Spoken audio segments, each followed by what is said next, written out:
성경으로 신앙 고백하겠습니다. 전능하사 천지를 만드신 하나님 아버지를 내가 믿사오며 그 외아들 우리 주 예수 그리스도를 믿사오니 이는 성령으로 잉태하사 동정녀 마리아에게 나시고 본디오 빌라도에게 고난을 받으사 십자가에 못 박혀 죽으시고 장사한 지 사흘 만에 죽은 자 가운데서 다시 살아나시며 하늘에 오르사 전능하신 하나님 우편에 앉아 계시다가 저리로서 산 자와 죽은 자를 심판하러 오시리라. 성령을 믿사오며 거룩한 공예와 성도가 서로 교통하는 것과 죄를 사하여 주시는 것과 몸이 다시 사는 것과 영원히 사는 것을 믿사옵나이다. 아멘. 우리 찬송가 135장 찬양드리겠습니다.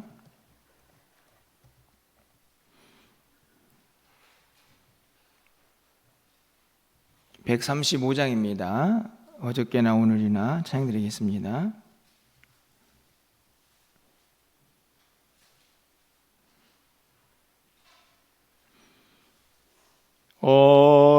어저께나 오늘이나 어느 때든지 영원토록 변함없는 거룩한 말씀 믿고 순종하는 이의 생명 되시며 한량없이 아름답고 기쁜 말일세. 어저께나 오늘이나 영원 무궁히 한결같은 주 예수께 찬양합시다. 세상 지나고 변할지라도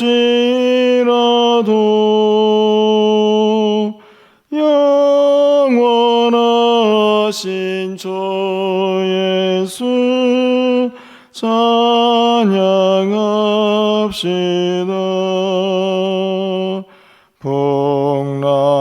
풍랑이는 바다 위로 걸어오시고 갈릴리의 험한 풍파 잔잔케 하고 겟세마네 동산에서 우리 위하여 눈물 짓고 기도하신 고난의 주님 어저께나 오늘이나 영원 무궁히 한결같은 주 예수께 찬양합시다.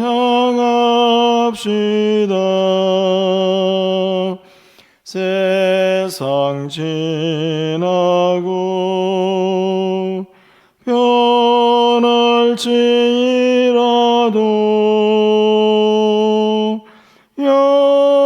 영원하신 주 예수 찬양합시다.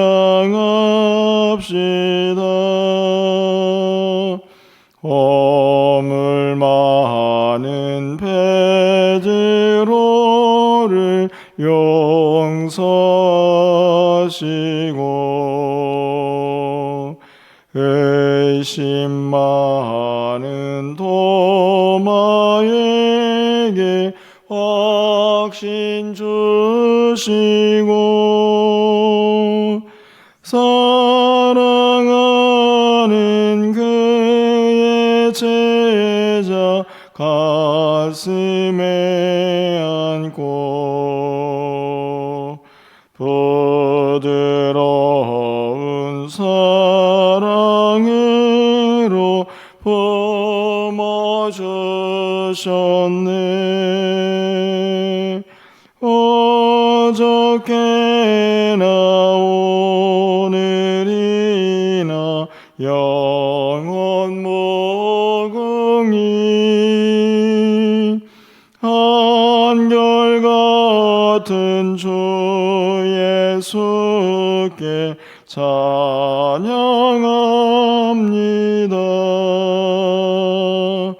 세상 지나고 변할지라도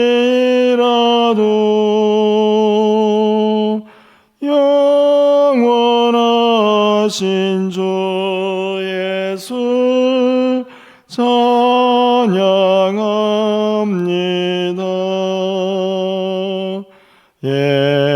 옛마오로 행하시던 주님 오늘도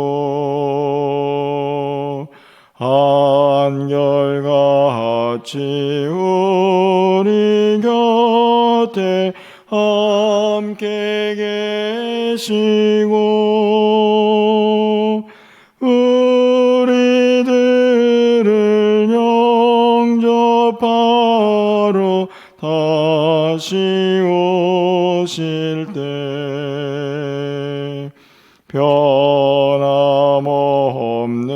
영광의 주 진입해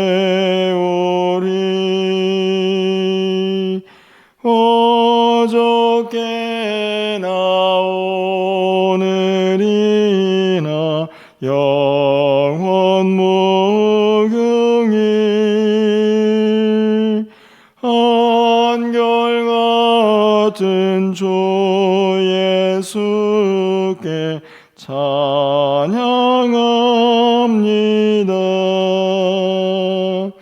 세상 지나고 변할지라도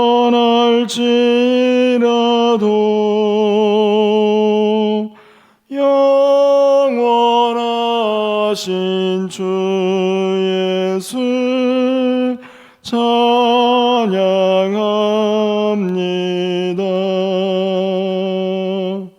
아멘. 하나님 말씀 보겠습니다. 사무엘상 12장 6절에서 15절까지의 말씀입니다. 구약성경 425쪽입니다. 사무엘상 12장 6절에서 15절까지의 말씀을 한 절씩 교독하고 마지막 절은 함께 읽겠습니다. 사무엘이 백성에게 이르되 모세와 아론을 세우시며 너희 조상들을 애굽 땅에서 인도하여 내신 이는 여호와이시니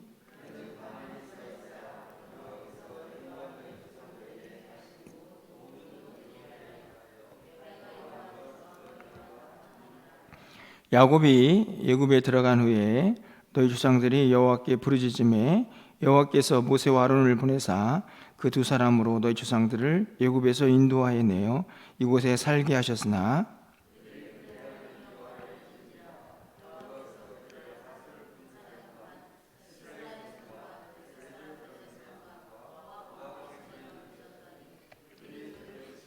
백성 여호와께 부르짖어 이르되 우리가 여호와를 버리고 바알들과 아스타롯을 섬김으로 범죄하였나이다.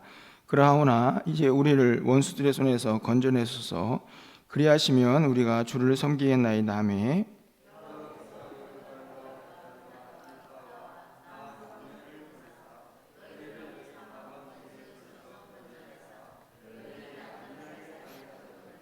너희가 암몬 자손의 왕 나하스가 너희를 치러 옴을 보고 너희 하나님 여호와께서는 너희 왕이 되심에도 불구하고 너희가 내게 이르기를 아니라 우리를 다스릴 왕이 있어야겠다 하였도다.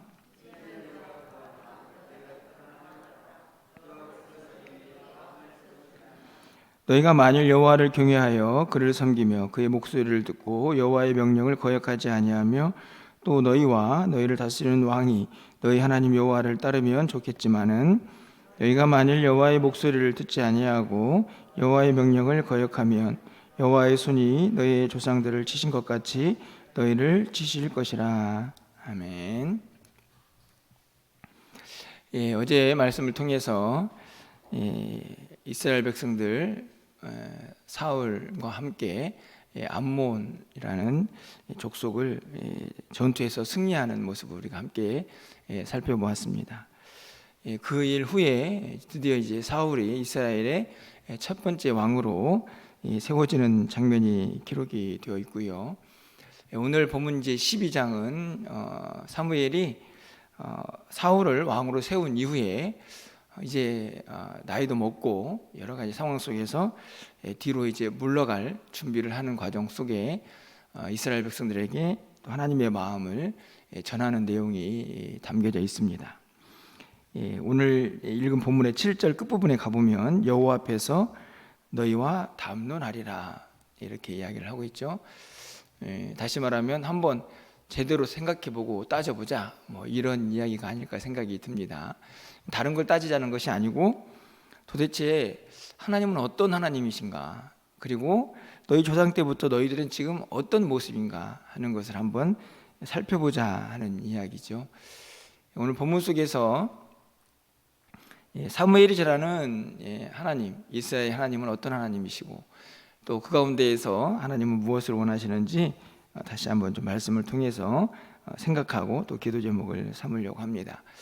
8절부터 담론하자 이렇게 이야기한 다음에 본격적으로 말씀이 시작이 되죠. 그래서 가장 먼저 올라간 곳은 어디냐면 출애굽 사건을 기록을 하고 있습니다. 이스라엘 백성들이 이제 예굽으로 내려가서 그곳에서 오랜 시간 동안 큰 민족을 이루지만 그들은 역시 그 땅에서 종이었기 때문에 어떤 모습을 간직합니까? 하나님 앞에 그 종에서 해방될 것을, 고통에서 벗어날 것을 부르짖죠. 8절 말씀입니다. 야곱이 예굽에 들어간 후 너희 조상들이 여호와께 부르짖음에, 하나님께 부르짖었죠. 우리가 잘 알고 있는 내용입니다. 그래서 이어진 사건이 무엇입니까? 모세와 아론을 보내셔서 그들을 출애굽 시키셨죠. 그래서 그 이야기가 9절 상반절 말씀 보면 그렇게 출애굽시켜가지고 가나안 땅에 살게 했더니 어떤 모습이 발생을 합니까? 야, 우리 하나님 계속 잘 섬겨야지 이런 것이 아니라 9절에 보니까 그들이 하나님 여호와를 잊은지라. 출애굽에서 가나안 땅으로 옮겨가지고 잘 살게 했더니 잊어버린 것이죠. 이제 살만하니까 하나님을 잊어버렸습니다. 백성들이 또 어떻게 했을까? 잊어버리니까 하나님께서 백성들을 책망하셨겠죠. 이게 이제 쉽게 말하면 바로 앞에 있는 사사 시대의 모습입니다. 또 오랜 시간 동안 그들이 또 악순환을 반복하죠. 그들이 또 어떤 모습으로 하나님 앞에 나아갔을까요? 10절 상반절입니다. 백성이 여호와께 부르짖어 이르되, 이제 또 힘드니까 하나님 힘듭니다. 살려주세요.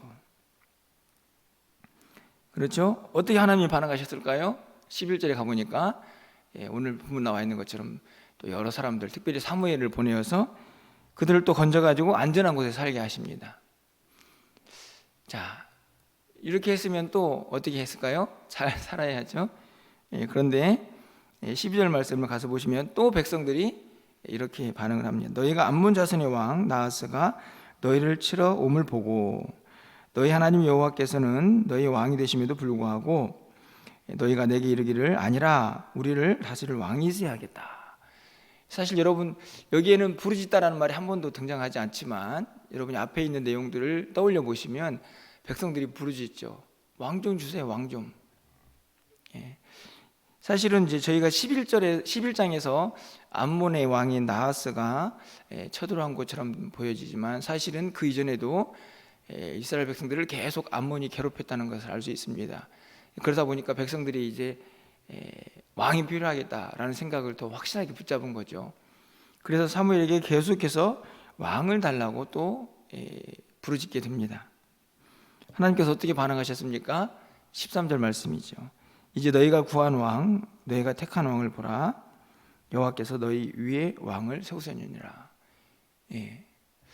사실 오늘 이 제가 8절부터 13절까지의 말씀을 빠르게 정리를 해드렸는데요, 매우 놀라운 패턴이 하나 발생을 하지 않습니까? 보이지 않습니까? 어떤 패턴인가요? 힘들면 백성들이 부르짖으면 하나님께서 그들을 구원하시고, 구원하신 다음에 그들이 살만하니까 하나님을 잊어버리고 그러면서 또 범죄하죠. 그랬더니 또 백성들이 부르짖습니다. 그럼 또 하나님께서 그 기도를 들으시죠. 오늘 본문에 있는 말씀을 쭉 보시면요, 한결같죠. 오늘 제가 135장을 부른 이유입니다. 하나님께서는요 한결같으십니다. 이스라엘 백성들이 범죄해도 그 백성들이 부르짖을 때마다 그들의 기도를 외면하지 않으시죠. 그래서 오늘 본문에 있는 말씀을 보면 부르짖으면 들으시는 하나님으로 사무엘이 그 하나님을 떠올리면서 백성들하고 지금 담론을 하고 있는 것입니다. 사실은 궁극적으로는 이 13절까지 가기 위함이죠. 출애굽 사건부터 쭉 언급하는 이유는 결국 너희들이 그렇게 반복하더니 결국 또 왕을 달라고 하지 않았느냐, 그래서 하나님이 또 주시지 않았느냐, 여기까지 도달을 하게 된 것입니다. 여러분 어떠신가요? 오늘 여러분이 믿고 있는 하나님은 어떤 하나님이십니까? 저는 우리 하나님도 동일하신 하나님이다. 오히려 오늘 구약에서 말하고 있는 이 사무엘이 언급하는 하나님보다 훨씬 더 우리의 기도를 들으실 이유가 더 많아지셨다, 이런 생각이 듭니다. 그것은 다른 데 있지 않죠.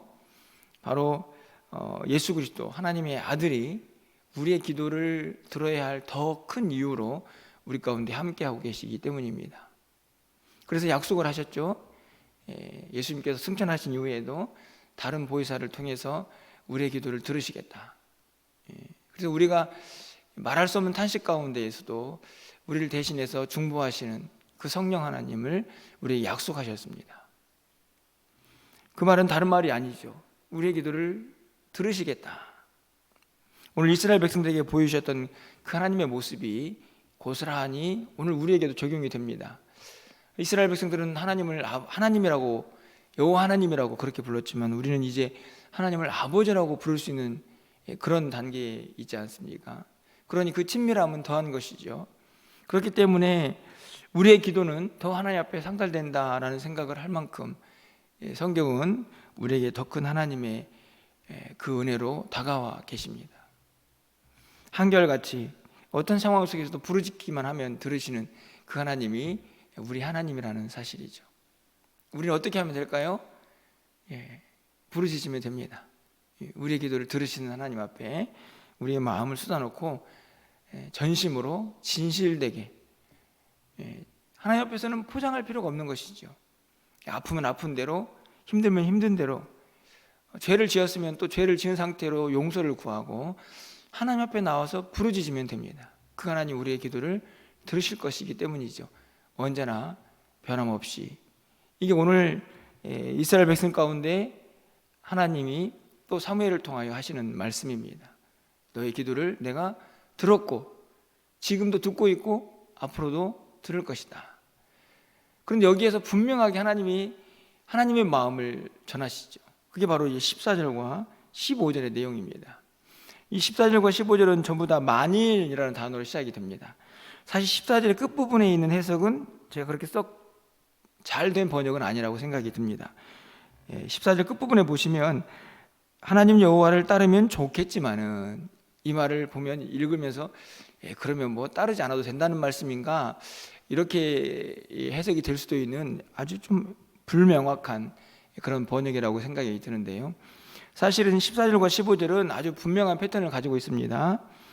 만일 하나님을 잘 섬기면, 이게 14절이고, 만일 하나님을 잘 섬기지 않으면, 이게 두 가지죠.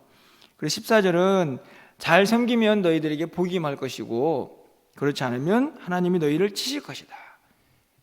이것이 14절과 15절 말씀의 핵심입니다. 이 둘을 연결시키다 보니 좋겠지만은, 이렇게 되어 있지만 사실은 정확하게 우리가 신명기의 말씀을 보면요, 어떤 말씀이 있습니까? 축복과 저주가 확실하게 구분이 되면서 하나님을 따르고 순종하고 잘 섬기는 자는 복이 임할 것이고, 그렇지 않은 자는 하나님께서 심판하실 것이다 라는 약속의 말씀이 있죠. 그 약속의 말씀을 축약해서 다시 전하는 것입니다. 14절, 15절이죠. 여러분 14절 말씀 우리 다시 한번 읽어볼까요? 14절입니다.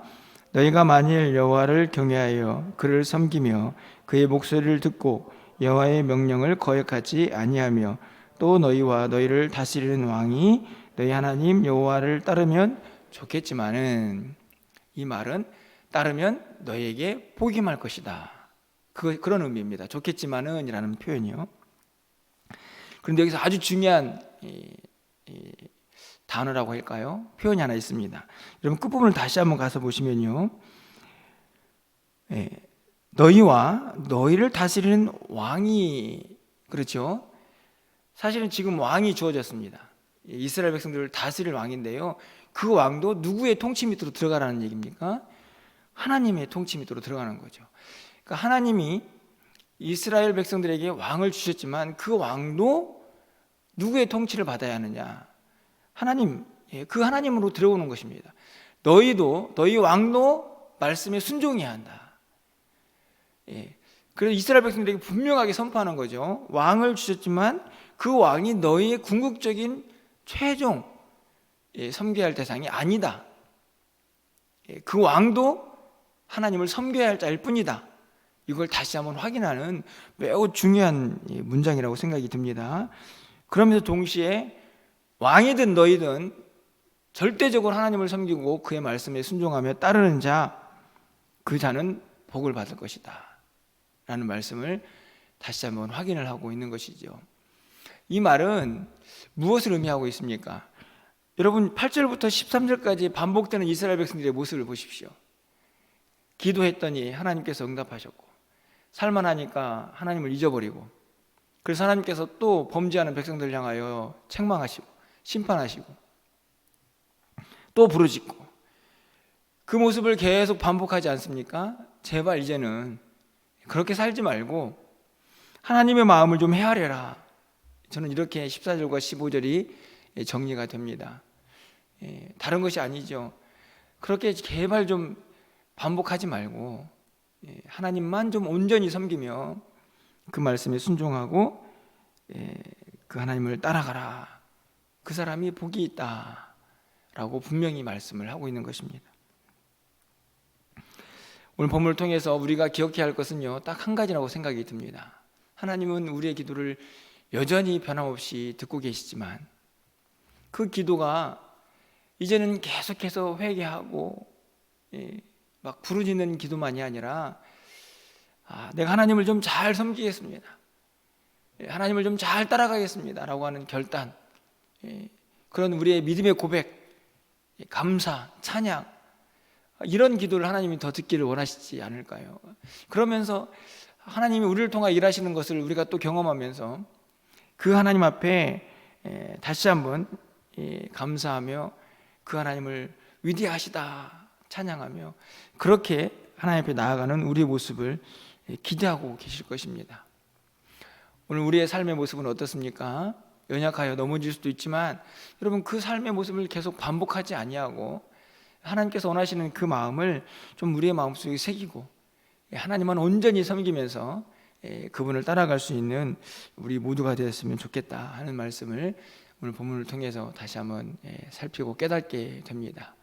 여러분, 오늘 찬양의 가사를 다시 한번 떠올리면서 말씀을 좀 맺으려고 하는데요, 135장이죠. 후령 부분에 보면 어저께나 오늘이나 아무 때든지, 그렇죠? 영원 무궁토록 한결같이 변함없이 우리 가운데 함께 하시는 그 하나님을 찬양합니다. 그렇습니다. 저는 이 기도가 우리가 드려야 할 기도라 이런 생각이 듭니다. 맨날 야단 맞고 책망받고 그래가지고 하나님 앞에 나와서 용서해 주세요, 눈물을 흘리고 이런 기도가 아니라 한결같이 변함없이 어저께나 오늘이나 영원토록 우리 가운데 함께 하시는 그 하나님을 찬양합니다. 감사합니다. 이런 기도를 좀 드릴 수 있었으면 좋겠다 하는 생각이 오늘 본문을 통하여 다시 한번 우리의 마음속에 들게 되고요. 뿐만 아니라 그 하나님을 변함없이 우리도 쫓아가겠습니다. 조금 은혜 받으면, 조금 형통하면 하나님을 잊어버리는 이스라엘 백성들의 삶의 모습이 아니라 우리도 한결같은 하나님을 한결같은 모습으로 또 믿고 따르며 순종하겠습니다 라고 하는 결단, 다짐이 오늘 이 아침에 우리 입술을 통하여 하나님께 올려지는 귀한 시간이 되기를 주님의 이름으로 축원합니다. 기도하겠습니다. 어저께나 오늘이나 영원 무궁히 한결같은 주 예수께 찬양합니다. 세상 지나고 변할지라도 영원하신 주 이름 주 예수 찬양합니다. 하나님, 이 찬양의 고백이 우리의 전심으로, 우리의 진심으로 하나님 앞에 올려지는 이 아침이 되게 하여 주시옵소서. 이스라엘 백성들은 늘 악순환을 반복했습니다. 부르짖고 하나님 용서하시면, 그래서 살만해지면 또 하나님을 잊어버리고, 또 범죄하고 또 부르짖고, 하나님의 마음이 그렇게 범죄하며 악순환을 반복하는 그 백성들을 볼 때마다 얼마나 가슴이 아팠을까 다시 한번 생각하면서 우리가 변함없이 주님을 사랑합니다. 이제는 범죄하지 아니하고 주님만 말씀만 섬기며 살겠습니다 라고 고백하며 나아가는 우리 모두가 되게 하셔서 오늘도 우리 가운데 역사하시는 그 놀라우신 하나님을 마음껏 경험하며 살아갈 수 있는 우리 모두가 되게 하여 주시옵소서. 우리의 마음의 상태, 우리의 환경, 우리에게 영적인 상태까지도 완벽하게 아시는 주님, 우리에게 다시 한번 말씀을 통하여 위로하시고 다시 한번 말씀을 통하여 세임을 주시고 결단하며 나아가는 우리의 삶 가운데 주님의 놀라운 역사가 함께하는 오늘 한날이 되게 하여 주시옵소서. 주님과 동행하게 하시고 우리가 마음을 열고 기도할 때에 하늘문이 열려지는 놀라운 하나님의 은혜가 오늘 이 아침에도 우리 가운데 임하게 하여 주시옵소서. 우리가 계획하고 소망하는 많은 일들 가운데에 하나님께서 역사하셔서 하나님의 뜻만 온전히 이루어지게 하여 주시고 오늘 저녁에 드려지는 수요 예배 가운데에도 하나님 임재하셔서 영광 받아주시며 말씀 가운데 임하시는 하나님의 은혜를 경험할 수 있도록 주님 함께하여 주시옵소서. 예수 그리스도의 이름으로 기도합나이다. 아멘.